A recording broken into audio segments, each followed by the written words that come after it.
Nous arrivons donc au livre de Job, qui va reprendre en fait l'explication de la souffrance du juste dans l'épreuve. Job, on ne sait pas vraiment le situer dans le temps, mais on sait que c'est un des livres les plus anciens de la Bible, si pas le plus ancien. On ne connaît pas l'auteur, c'est pas parce qu'on dit que c'est le livre de Job que c'est Job qui l'a écrit, non, manifestement c'est quelqu'un d'autre. Mais ce qui se passe remonte au moins au temps de l'exil, si pas avant ça. Et c'est pour ça qu'on va le situer juste après le Pentateuque dans nos résumés, pour essayer de comprendre mieux la situation. Certains ont tendance à le postposer au temps de Salomon, tout simplement parce que le style d'écriture est très proche de celui d'Ecclésiaste. C'est une forme poétique, c'est presque comme une pièce de théâtre où il y a des scénettes, il y a une rivalité, il y a des intervenants, et l'objet de l'enjeu entre la guerre que se livrent quelque part Satan et Dieu, c'est un individu qui malheureusement n'attendait pas qu'on lui fasse autant d'honneur à s'occuper de lui. Quand l'histoire commence, on ne se rend pas compte qu'il va y avoir un drame. Job est un habitant d'Ouz. On dit qu'il est prospère, on dit qu'il vit selon les voies de l'Éternel, on dit qu'il est même le sacrificateur familial. Donc on se dit, on va avoir une histoire de quelqu'un qui a une aventure de foi avec Dieu, mais finalement c'est l'acteur principal, Job, qui va être la victime de l'histoire, et non pas quelque part la vedette de cette histoire au départ. Pourquoi? Parce qu'il y a une discussion qui va s'engager. Discussion entre Dieu et Satan.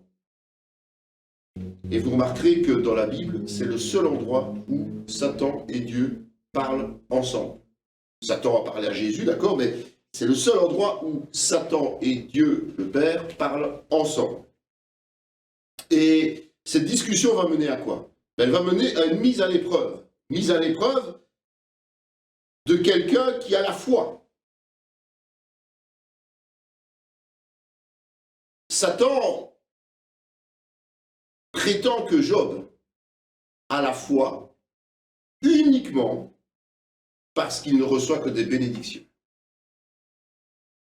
Et il veut prouver à Dieu que Job ne restera pas fidèle s'il est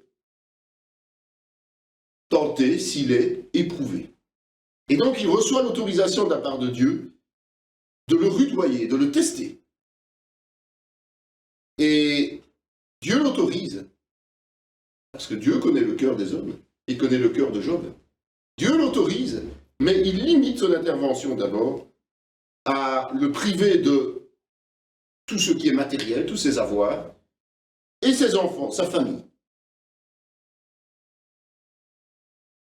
Il perd tout ce qu'il possède, il perd chacun de ses enfants, mais il demeure ferme. Ça ne plaît pas au diable, évidemment.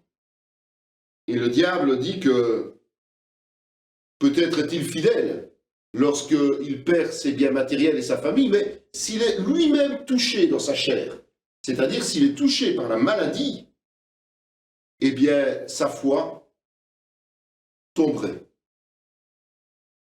Et donc Dieu permet que Job soit touché par une maladie grave et répugnante. On parle d'ulcères sur le corps, de telle manière qu'il avait même envie de se gratter avec des tessons de bouteille du verre pour essayer d'alléger sa souffrance, sa douleur. Son épouse elle-même, tellement elle le voit souffrir, va lui conseiller de maudire Dieu, donc de renoncer, de renier Dieu.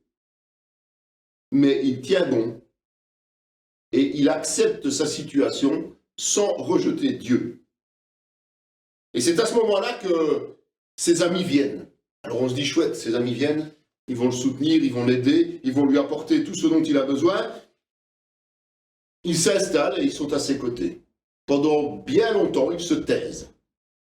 Et puis à un moment donné, va s'engager toute une série de discours, de paroles, des uns et des autres, de Job et de ses amis, autour de l'épreuve. Le silence va durer 7 jours. Donc ils vont rester 7 jours et 7 nuits à ses côtés, et personne ne va parler. Et au bout de 7 jours, c'est Job qui va s'exprimer. Et suite à ce que Job exprime, ses 3 amis, qui s'appellent Eliphaz, Bildad et Tsophar, vont, en fait, au lieu de le soutenir, le condamner, le blâmer, parce qu'ils estiment que s'il est dans cet état lamentable, il n'y a qu'une seule origine possible, c'est le péché. Et Job a beau dire qu'il est droit devant les yeux de l'Éternel, rien n'y fait. Ils vont, à tour de rôle, insister pour qu'il cède et qu'il finisse par admettre qu'il est pécheur. Et que c'est à cause de ce péché qu'il est dans cet état de santé. Mais Job ne change pas. Et Job continue à affirmer qu'il est intègre devant Dieu. À force de le voir résister, eh bien, ils vont finir par se taire. Mais ça n'empêche pas qu'un 4e intervenant apparaisse. Et il s'appelle Elihu. Cet intervenant est jeune. Et donc, par rapport au principe biblique, où normalement les jeunes doivent respecter les vieillards, Job est âgé, eh bien, contrairement à ces principes bibliques, Elihu va se permettre de se mettre en colère contre Job, de le rappeler à l'ordre, parce que Job continue à insister sur le fait qu'il est innocent. Il est nettement plus efficace dans son raisonnement, dans sa présentation. Et il finit par faire comprendre à Job que même s'il a l'impression d'être intègre devant Dieu, il y a toujours des petites choses qui font qu'on n'est pas tout à fait parfait. Et que s'il est dans la souffrance, il doit considérer que Dieu est juste et que donc cette souffrance est juste aussi. Et cette introduction, quelque part, va amener à ce que Dieu lui-même parle à Job. Dieu va insister sur le fait qu'il est souverain. Et du fait qu'il soit souverain, il ne peut pas admettre certaines paroles et certains comportements de Job, même si Job est considéré par Dieu comme fidèle. Et tant le discours de Dieu est parfait, finalement, Job ne peut faire qu'une chose, c'est s'humilier et reconnaître qu'il est faible par rapport à Dieu, qu'il dépend totalement de lui. Dieu va réitérer ses interventions. Et il va le faire de façon violente quelque part. Et Job va à nouveau reconnaître que Dieu est tout-puissant et que lui-même est faible. Quand Job a fait cette repentance, quand Job a pris conscience de son état d'être humain, tout simplement, à ce moment-là, Dieu va s'occuper des 3 amis. Et il va les reprendre de voler, parce que leur comportement était inadmissible par rapport à Job qui était dans la souffrance. Il ne pouvait pas le condamner, parce qu'il n'avait aucun droit de le juger. Et il ne pouvait pas le blâmer de quoi que ce soit, mais plutôt le soutenir dans l'épreuve, ce qu'ils n'ont pas fait. Et il va exiger que ces 3 amis fassent un sacrifice de repentance et que Job intercède pour eux, pour bien montrer que Dieu était avec Job et que ses amis n'ont pas été dignes de ce que Dieu attendait d'eux. Quand Job a accepté d'intercéder pour eux, c'est ainsi que le livre se termine, l'Éternel va restaurer Job. Et il va l'établir sur des biens nettement plus important qu'avant l'épreuve. Ce livre-là, c'est un livre extraordinaire pour ceux qui sont dans l'épreuve. Et je vous rappelle que chaque chrétien est censé traverser des épreuves. Le chrétien qui ne vit pas d'épreuve doit se poser beaucoup de questions. Il ne faut pas prier pour être dans l'épreuve, mais inévitablement, on est dans l'épreuve. Et donc, il nous enseigne qu'on ne peut vaincre l'épreuve que si on fait preuve d'humilité et si on sait faire repentance. Sans ça, il n'y a aucune chance. C'est en fait ce qui nous amène à être sanctifiés. Plus on va se reconnaître personnellement faible par rapport à la grandeur de Dieu, c'est par rapport à Dieu qu'il faut se voir faible, c'est par rapport à Dieu qu'on se compare, d'accord? Nous sommes faibles par rapport à Dieu. Plus on va admettre nos propres faiblesses vis-à-vis de Dieu, et à Dieu lui-même, c'est pas aux hommes qu'il faut le reconnaître, eh bien, il va pouvoir nous transformer, nous sanctifier, et faire de nous des serviteurs de plus en plus fidèles. Dans la Bible, il est fait référence dans 2 autres livres à Job. Le livre d'Ézéchiel, qui est un prophète de l'Ancien Testament, et le livre de l'Épître de Jacques. Et même le monde parle de Job. Puisque si vous vous souvenez, le monde dit pauvre comme Job. C'est une façon de parler qui est très claire, qui est habituelle. Évidemment, le monde ne voit que la limite de la pauvreté de Job, de sa souffrance et tout. Nous, les chrétiens, nous voyons aussi et surtout sa restauration. C'est ça qui est important, c'est la restauration de Job. Et comment il a été restauré. Dans le texte, on peut voir que la souffrance a manifestement 4 raisons d'exister. Parfois, il n'y a aucune raison de départ, quelque part, il n'y a aucune cause qu'on peut détecter. C'est un mystère de Dieu. L'autre point, c'est une punition de Dieu. C'est celle qu'il faut éviter au maximum. C'est celle qui est consécutive au péché volontaire, notamment, qui fait que Dieu, par amour, pour nous ramener dans ses voies, eh bien, va nous punir, nous faire comprendre qu'il y a un problème. Il y a l'épreuve de la foi.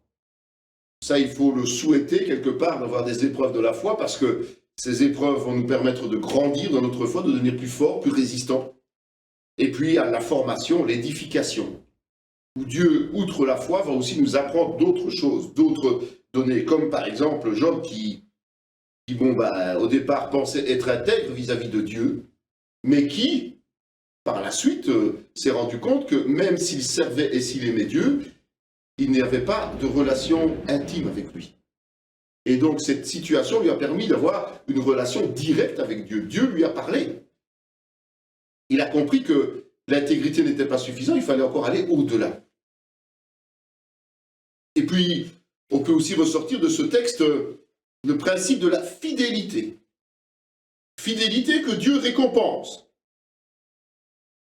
Le chrétien, rappelez-vous, reçoit le salaire de ses actions. Peut-être pas sur terre, mais en tout cas pour l'éternité. Ce sont les fameuses récompenses dont on nous parle. Donc sachons que si nous sommes fidèles, Dieu nous bénira. Après ces textes,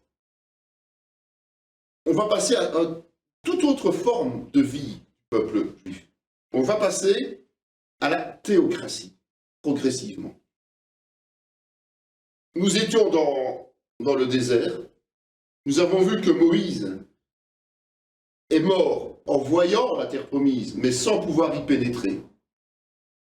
Nous avons vu que toute la génération de Moïse, de l'exil, est morte. Il reste juste 2 personnes que Dieu a désignées comme étant dignes d'entrer dans le pays de Canaan alors qu'ils sont sortis du pays d'Égypte. C'est Caleb et Josué. Et nous allons vivre maintenant justement cette progression du peuple juif dans la terre promise et l'instauration du système théocratique que Dieu a choisi pour son peuple.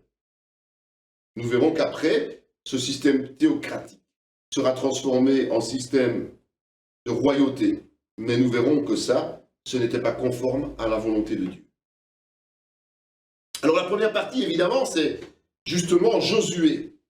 Et nous avons vu qu'effectivement, Josué veut dire Dieu sauve. Et Jésus veut dire pareil entre nous. C'est le même mot, c'est le même nom. Et ce Josué, qui va œuvrer au nom de Jésus, va mener la conquête du pays de Canaan.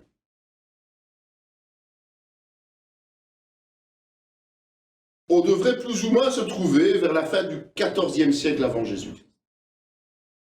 Et le récit de Josué a une durée de plus ou moins, couvre une période de plus ou moins 25 ans.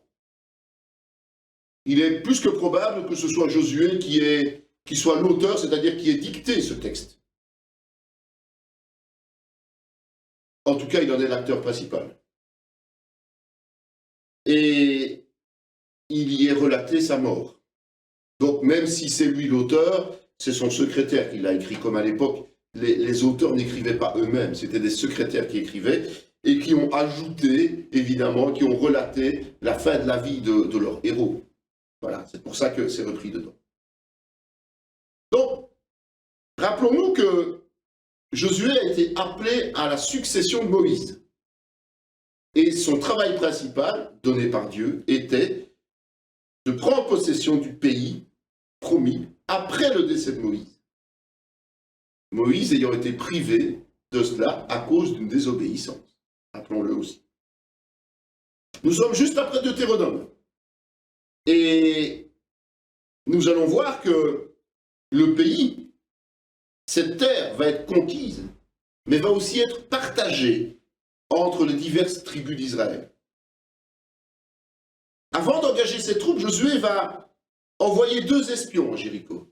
Rappelez-vous que lui-même avait été éclaireur à l'époque et qu'il avait dû découvrir comment se trouvait ce pays, qu'il était avec Caleb le seul des 12 éclaireurs à avoir vu la beauté du pays et avoir la certitude que ce pays était bien la terre promise.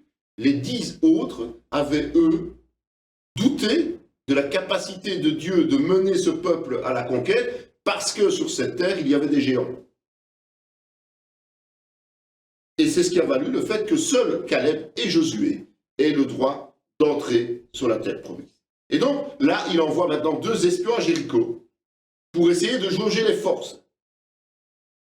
Et ces 2 espions sont pris en charge par une prostituée qui s'appelle Rahab et qui, en compensation du fait qu'elle aurait sauvé la vie en les cachant et qu'elle leur aurait permis de partir de façon discrète, eh bien, va leur demander grâce pour elle et pour ses proches. Quand les 2 espions reviennent, ils font effectivement rapport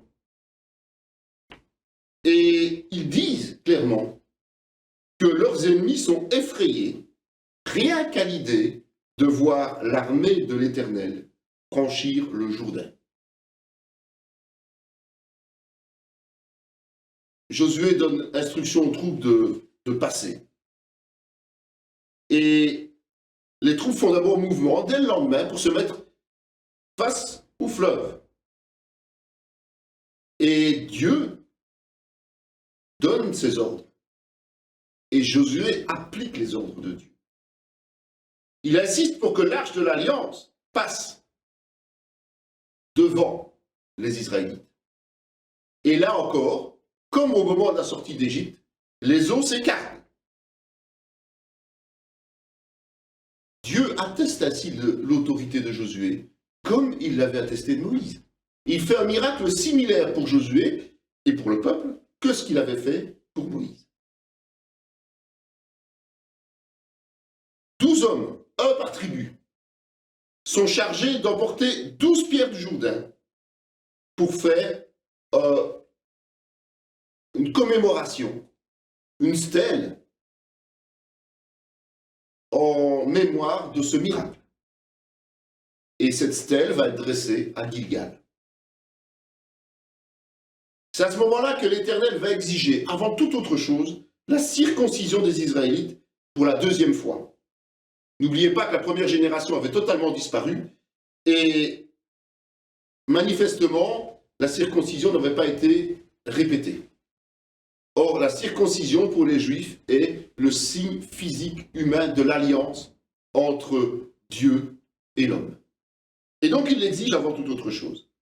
Et quand les hommes ont été cicatrisés, eh bien, l'heure était venue de se mettre en route vers Jéricho.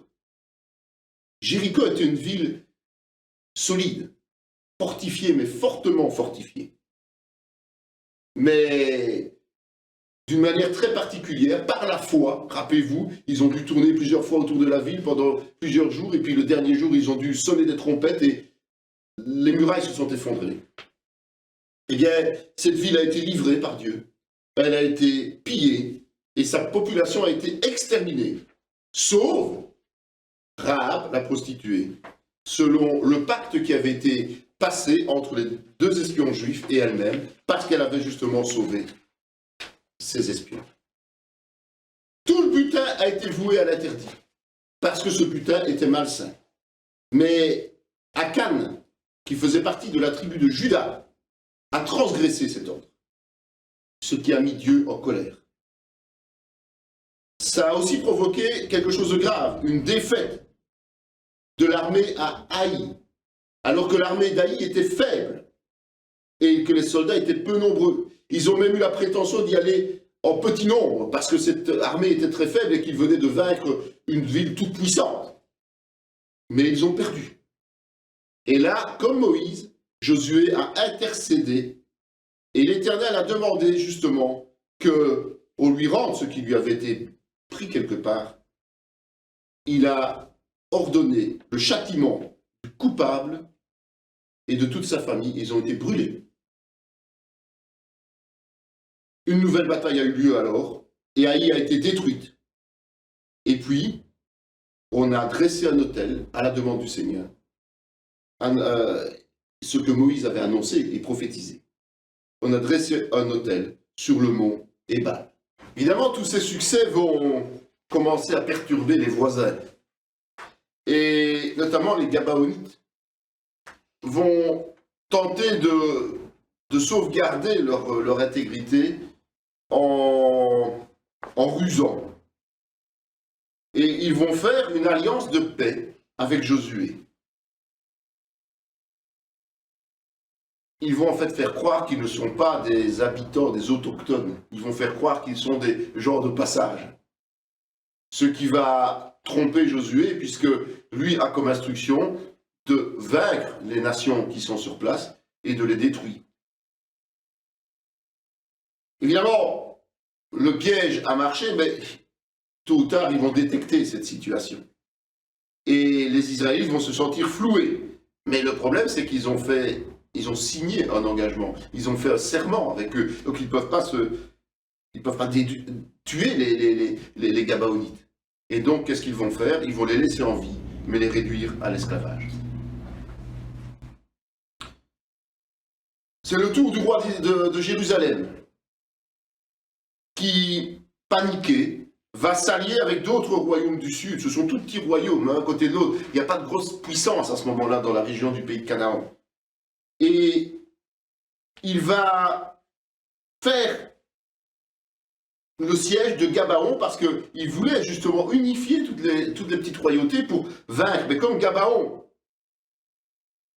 s'est vendu aux Israélites, eh bien, il veut se venger et aller détruire Gabaon.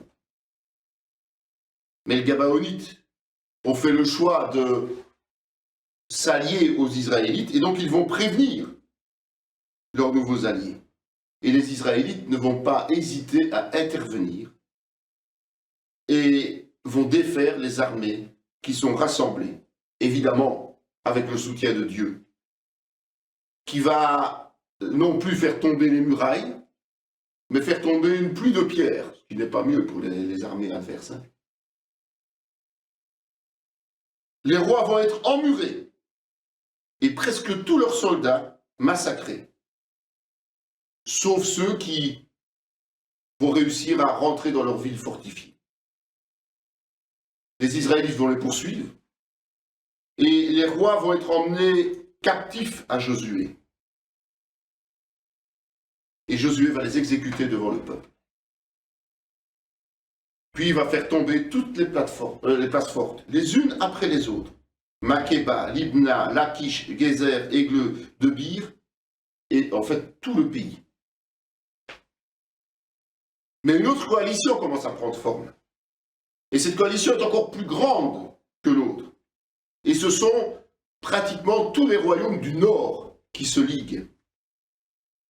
La bataille a lieu près de ce qu'on appelle le Mérom, et c'est de nouveau l'armée de l'Éternel qui l'emporte, et tous les ennemis sont exterminés.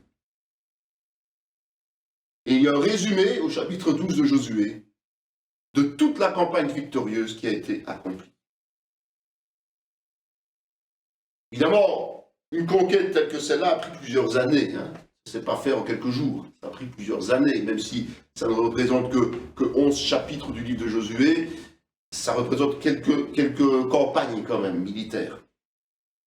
Et Josué, eh bien, vieillit. N'oubliez pas qu'il faisait partie de ceux qui ont démarré à l'exil, donc d'Égypte, donc il était déjà à un âge, il était jeune au moment de l'exil, mais il y a quand même 40 années dans le désert, et puis il y a toute cette conquête, donc maintenant il commence à être âgé, et le travail qui attendait encore les Israélites n'était pas terminé, il était encore important. Et tout le pays de Canaan n'était toujours pas conquis. Il restait toute une partie du territoire qui restait à conquérir. Mais Dieu a quand même ordonné de s'arrêter un temps et de répartir toutes les étendues entre les diverses tribus d'Israël. Hormis une demi-tribu de Manassé, les Rubénites et les Gabites, qui eux avaient demandé à s'installer de l'autre côté du Jourdain, en Transjordanie. Et les Lévites, évidemment, qui eux n'ont pas de territoire. D'accord? Donc ça, ce sont les règles instaurées par Dieu. La demi-tribu de Manassé et les Gabites s'étaient installés de l'autre côté, mais avaient accompagné l'armée d'Israël. C'était leur engagement. Ils s'installaient de l'autre côté du Jourdain, mais ils traversaient le Jourdain avec l'armée d'Israël et ils faisaient la conquête de la terre promise avec Josué. Et on va faire une longue énumération. En fait, tous les territoires, frontières et autres, sont clairement détaillés dans le livre de Josué. Donc il y a 9 tribus et demie qui vont recevoir des possessions, et cela va se faire par un tirage au sort. Le tirage au sort étant quelque part la main de Dieu qui donne à qui il veut ce qu'il veut.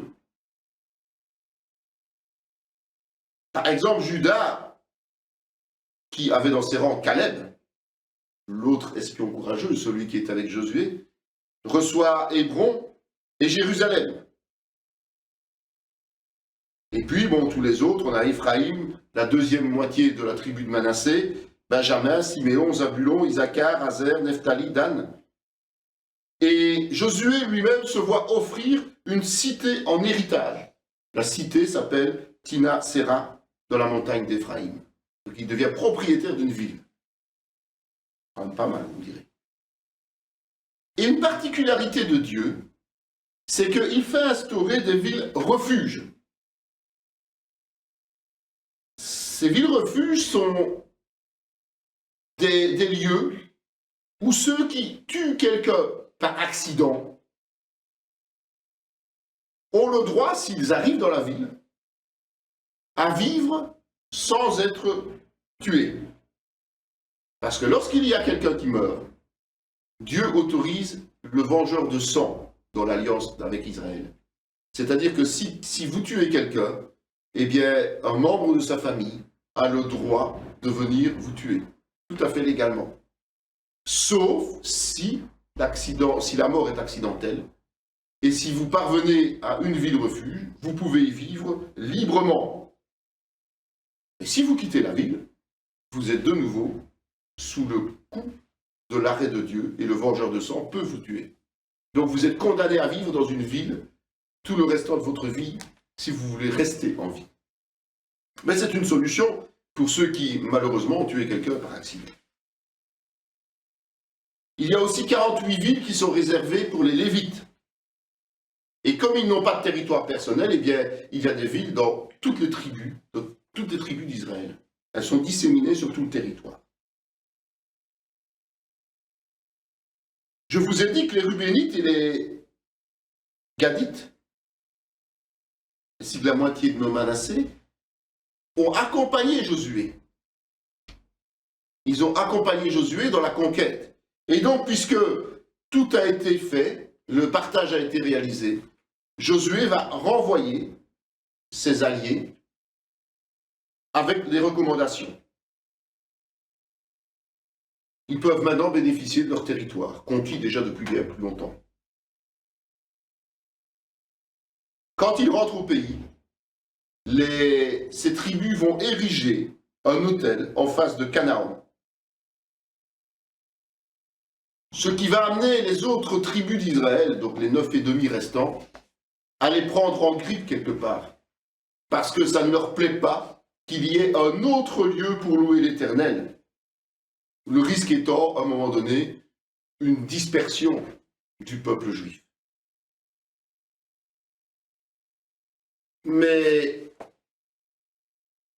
ces deux tribus ennemies vont justifier la construction en disant que ce n'était pas un lieu de sacrifice, mais un rappel de l'alliance.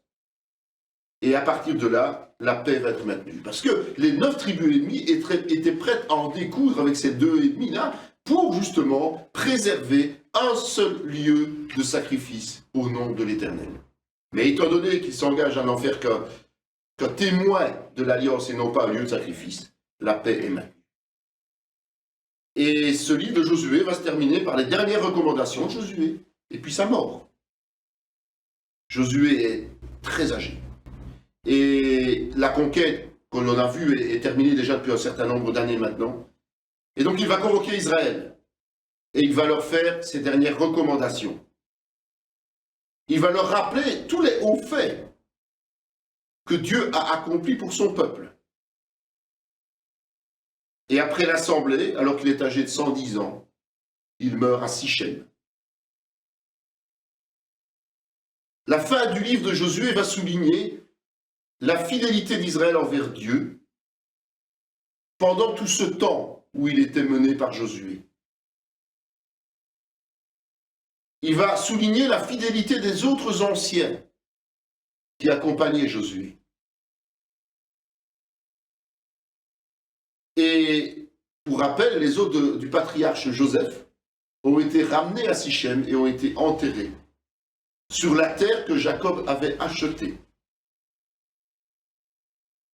Éléazar, qui était le sacrificateur, le fils d'Aaron, lui aussi va mourir juste après Josué. Et donc le livre de Josué se termine, évidemment. Et on se rend compte que la logique de Dieu reste bien concrète. Et que le pays de Canaan, là où ils sont revenus, était le pays de leurs ancêtres. C'est la terre promise à Abraham. Elle a été habitée notamment par Jacob. Donc, tout cela, c'est jamais qu'un retour chez soi, en quelque sorte. Dieu a choisi ce territoire, et c'est important. Et je vous ai dit que Josué, Dieu sauve, était aussi le symbole de Jésus. Et fait remarquable, c'est que Rahab, qui est une prostituée non juive, se trouve dans la généalogie de Christ. Donc elle est considérée comme une ancêtre de Christ. Déjà l'ouverture au monde, aux païens, pour le salut.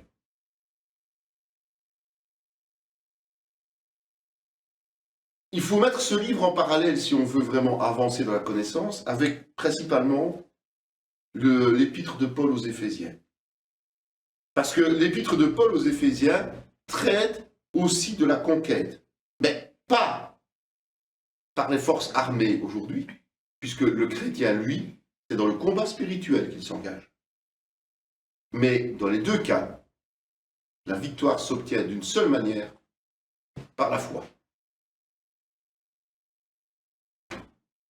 Évidemment, le leader est mort, le sacrificateur, le souverain sacrificateur aussi.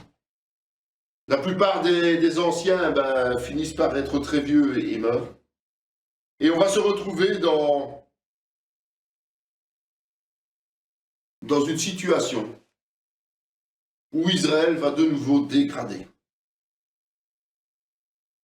Et c'est la période des juges, le livre des juges, qui vient tout de suite après l'histoire de Josué et qui aurait duré plus ou moins 300 ans. L'auteur, on ne le connaît pas, mais dans le Talmud, il est dit, le Talmud est le commentaire juif de l'Ancien Testament, de la Torah, il est dit que ce serait Samuel, ou un proche collaborateur de Samuel, sachant qu'il y a aussi les livres de Samuel par la suite. Et sa rédaction est estimée aux environs de 1030 avant Jésus-Christ,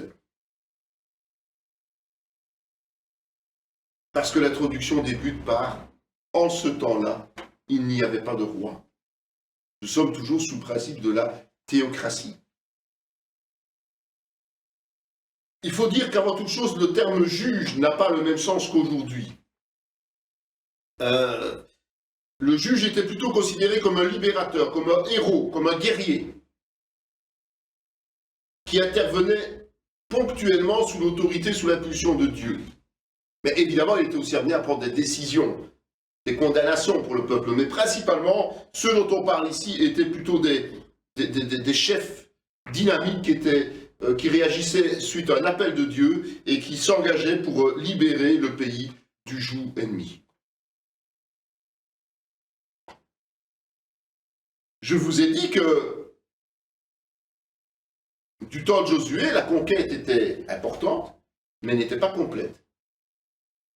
Mais Dieu avait décidé de laisser du repos parce que Josué devenait très âgé et qu'il fallait quand même installer les tribus sur le territoire pour fortifier justement le peuple d'Israël et lui permettre d'être là de manière concrète et définitive. Et donc, maintenant, on pouvait reprendre progressivement la conquête des territoires restants et notamment le territoire des Cananéens. La victoire, en tout cas, le territoire de Canaan était promis à Juda. Et donc, par logique, c'était Juda qui devait aller au front. Et un volontaire, une tribu s'est portée volontaire pour accompagner Juda. C'est la tribu de Siméon. Et Juda va faire des conquêtes retentissantes. Jérusalem, le Négueb, la Shéphéla, Hébron et bien d'autres villes encore.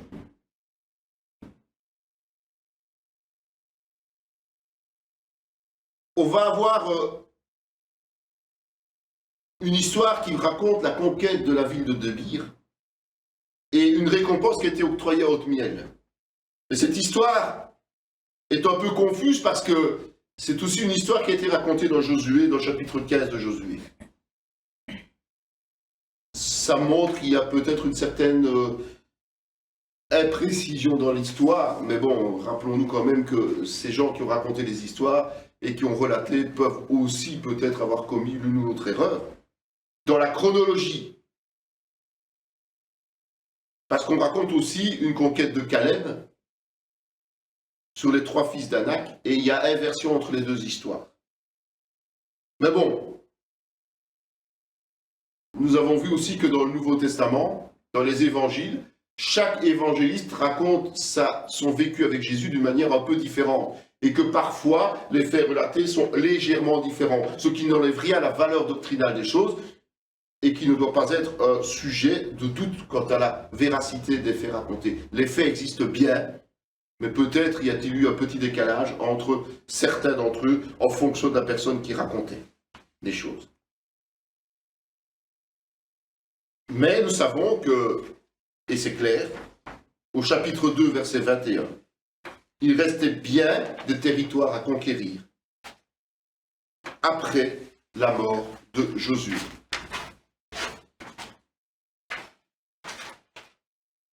chaque tribu devait terminer la conquête de son territoire. Parce que lorsqu'ils se sont arrêtés avec Josué pour partager, eh bien il restait encore quelques villages, quelques villes, ou quelques personnes qui n'ont pas été vaincues, qui étaient toujours libres. Et ça ne plaisait pas à Dieu. Dieu voulait que le territoire soit nettoyé parce que le comportement de ces populations était un risque absolu pour le peuple. Le risque de tomber dans l'idolâtrie, le risque de tomber dans la tentation, le risque de tomber dans la faute. Et ça, Dieu ne le voulait absolument pas. Donc il fallait absolument tout nettoyer. En parallèle, nous voyons que Dieu ne veut pas que nous formions des attelages disparates. Il ne veut pas que nous gardions au milieu de nous des diviseurs. Parce que justement, il veut nous protéger, et il voulait protéger le peuple d'Israël de tout dérapage possible.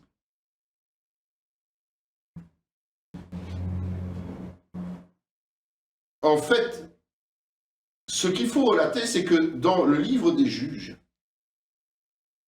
au tout début, on parle aussi de Josué. Donc il y a un chevauchement entre le livre des Juges et le livre de Josué. C'est toujours le problème, c'est comme les livres de chroniques et les livres de rois, il y a des chevauchements, et si on lit ça sans tenir compte de ces chevauchements, on est un peu perdu. Et donc vous avez des tableaux dans ce cours qui vous permettent de repositionner chaque livre par rapport aux autres.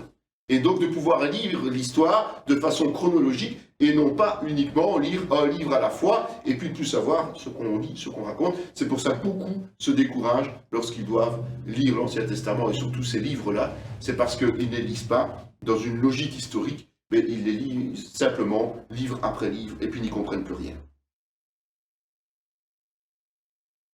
Et c'est vrai que ça nous donne une idée générale de ce qui a pu se passer. Et une complémentarité entre tous ces livres. Mais ce qu'il faut souligner, c'est que là aussi le livre des Juges va insister sur le fait que tant que Josué était vivant, Israël est resté fidèle. Et toute cette génération, comme du temps de Moïse, a fini par disparaître et a été totalement renouvelée. Et c'est là qu'est le nœud du problème. C'est que autant Dieu avait puni la génération dans le désert et avait supprimé toutes ces générations avant d'entrer dans le pays de Canaan, maintenant, la génération qui a été fidèle à Dieu et qui a fait la conquête de Canaan a disparu, et là c'est l'inverse. Ceux qui sont de cette nouvelle génération, eh bien, vont finir par s'adonner à l'idolâtrie, vont finir par se mettre à genoux devant Baal et les Astartés. Évidemment, Dieu va punir ce peuple et va permettre qu'il y ait de nombreuses défaites, que les tribus soient pillées et que les Juifs aillent en esclavage. Mais il n'a jamais voulu qu'Israël soit détruit. Et donc à chaque fois, il va susciter un héros, un juge, pour les ramener dans les voies et pour les sauver de la destruction. Mais systématiquement, après la disparition de ces juges, eh bien, ils vont retomber dans leur dérive.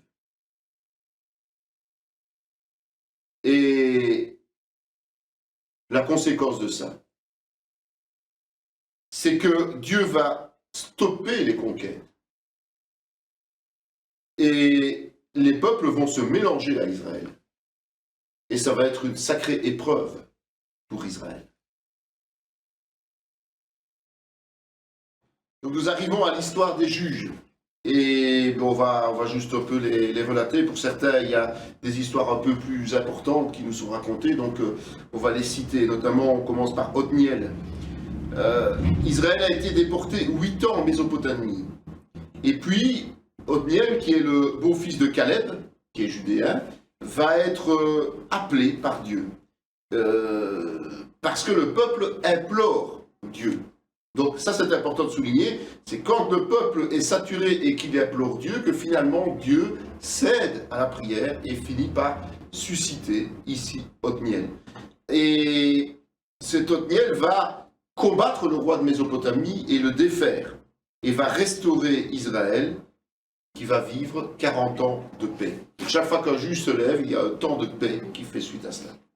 Ensuite, c'est Ehud, de la tribu de Benjamin, qui va libérer Israël du joug de Moab, après 18 ans d'emprisonnement, de soumission. Il va assassiner le roi Églon et va battre les Moabites, et elle va amener une paix de 24 ans. On parle de Shamgar ensuite, mais il n'y a pas grand-chose sur lui. Mais il est dit qu'il va sauver son peuple des Philistins. Puis Déborah, la prophétesse, c'est une des rares femmes qui est appelée à la tête d'Israël. Elle a été choisie par Dieu pour sauver le peuple qui se repentait de nouveau des griffes des Cananéens. Ils ont été soumis aux Cananéens pendant 20 ans. Et elle va accompagner Barak et ses hommes pour combattre Sisera et ensuite conquérir tout Canaan. Je voudrais souligner que même si c'est Déborah qui a été choisie par Dieu, en fait c'était à Barak de faire le travail militaire.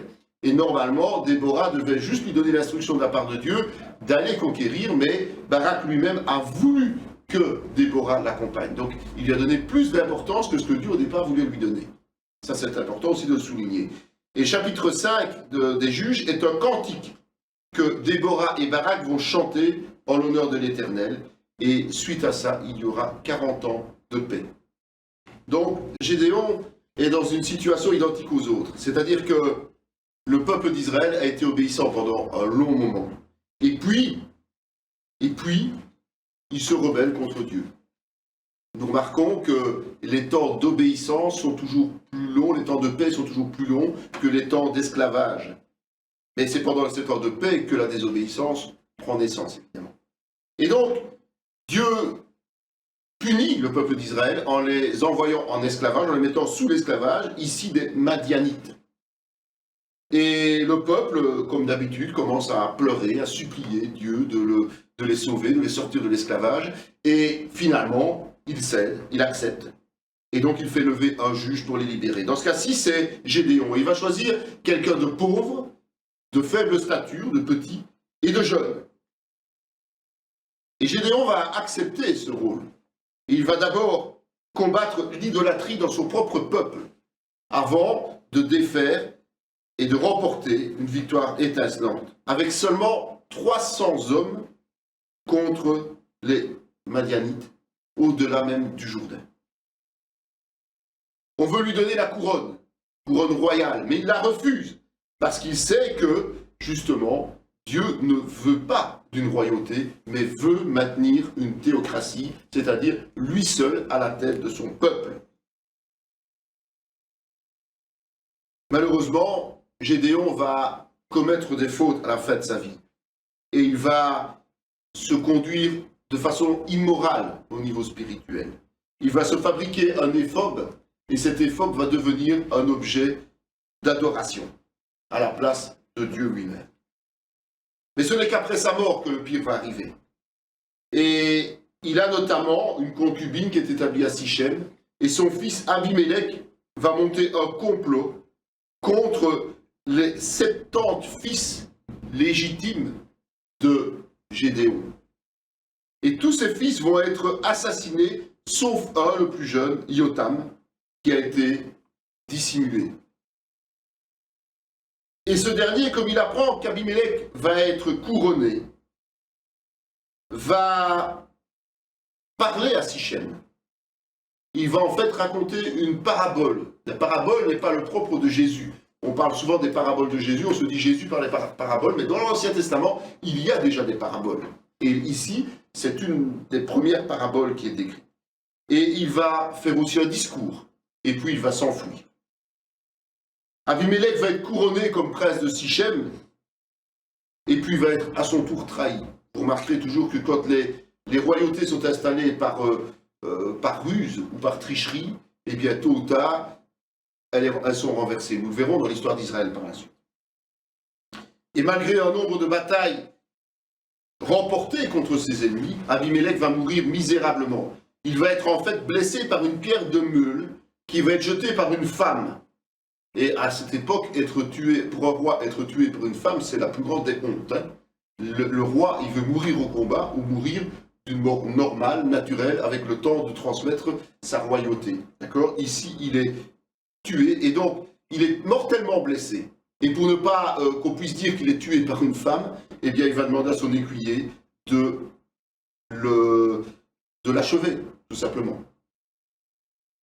Et c'est ainsi que Dieu va venger les fils de Gédéon, tout simplement. On venant ensuite Tola, de la tribu d'Éphraïm qui est levée, et qui va sauver Israël, et qui va être juge pendant 23 ans. Puis il y aura Yaïr, de la tribu de Galad, qui va diriger pendant 22 ans. On parle après de Jephthé, de nouveau de la tribu de Galad. Et là, il va intervenir au moment où l'idolâtrie est en plein boom en Israël. Israël est en train d'adorer Baal, les Astartés, mais aussi ils ont intégré d'autres dieux, des dieux syriens, sidóniens, moabites, ammonites et philistins. Donc en fait, ils ont la panoplie complète du parfait adorateur d'idoles.